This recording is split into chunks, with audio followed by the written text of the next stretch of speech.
கோவாலு, கூட்டணி ஆட்சிக்கும் தனிப்பெரும்பான்மை ஆட்சிக்கும் என்ன வித்தியாசம்?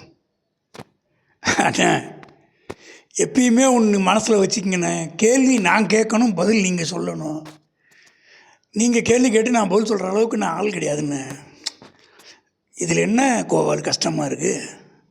இல்லைண்ணே, ஆன்சரை நீங்களே சொல்லிடுங்கண்ணே. நல்லது கோவால். ரெண்டுலேயுமே நன்மை இருக்குது, கெடுதலும் இருக்குது. ஃபஸ்ட்டு நன்மை என்னன்னு சொல்கிறேன். கூட்டணி ஆட்சியாக இருக்கும்போது மக்களுக்கு நன்மை அதிகம். எப்படின்னு கேட்டால் வரி அதிகமாக போட மாட்டாங்க அரசாங்கம்.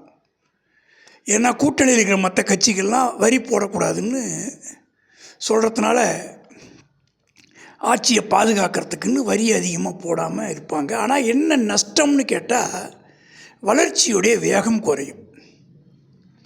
எப்படிண்ணே?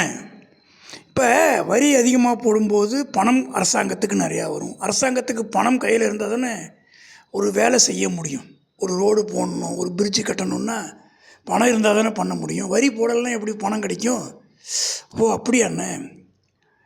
இதில் கூட்டணி ஆட்சியில் மக்களுக்கு அனுகூலம், வரி போட மாட்டாங்க அதிகமாக. கரெக்டு. தனிப்பெரும்பான்மை ஆட்சியாக இருக்குதுன்னு வச்சுக்க கோவால். எவ்வளோ வரி போட்டாலும் யார் ஆளுங்கட்சியாக இருந்தாலும் அதில் இருக்கிற மெம்பர் என்ன பண்ணுவாங்க? மேஜையை தட்டி ஓகே பண்ணிவிடுவாங்க. மக்களுக்கு சிரமமாக இருக்கும் வரி கட்டுறதுக்கு. ஆனால் அரசாங்கத்துக்கு பணம் நிறையா கிடைக்கும்போது அதை வச்சு அவங்க நிறையா டெவலப்மெண்ட்டு, பெரிய பெரிய அரசாங்க கட்டடம் கட்டலாம், ஏதோ ஒரு முன்னேற்றத்துக்கு ஏற்பாடு பண்ணலாம். அண்ணே, ரெண்டில் எதுன்னா நல்லது?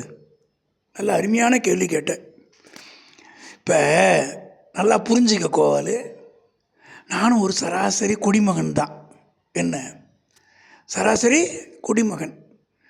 எனக்கு என்ன எதிர்பார்ப்பு இருக்கும் சொல்லு பார்க்கலாம்? ஆனால் அதிகமாக வரி கட்டக்கூடாது. பாயிண்ட்டுக்கு வந்துட்ட பேர். ஏன் பாயிண்ட் ஆஃப் வியூவில் வரி கட்டக்கூடாது. கரெக்டாக? அப்போ கூட்டணி ஆட்சி வரும்போது வரி அதிகமாக வராது. அப்போ சராசரி குடிமகனுக்கு அதுதான் பிடிக்கும். புரியுதா? ஆனால் அது கரெக்டுண்ணே. அப்புறம் இந்த சமூக சேவைகள், உதவித்தொகை தர்றது, இதுக்கெல்லாம் பணம் வேணுமென்ன. அதான்ப்பா, நிறையா சாப்பிட்டா மைண்டுக்கு நல்லாயிருக்கும், வயிறு வலிக்கும். கொஞ்சமாக சாப்பிட்டா மைண்டுக்கு நல்லா இருக்காது, வயிறு நல்லாயிருக்கும். ஏதாவது ஒன்று தான் வாழ்க்கையில் கிடைக்கும், ரெண்டும் கிடைக்காது. அண்ணா அருமண்ணே. அண்ணா வச்சுறேண்ணே. நல்லது கோவால்.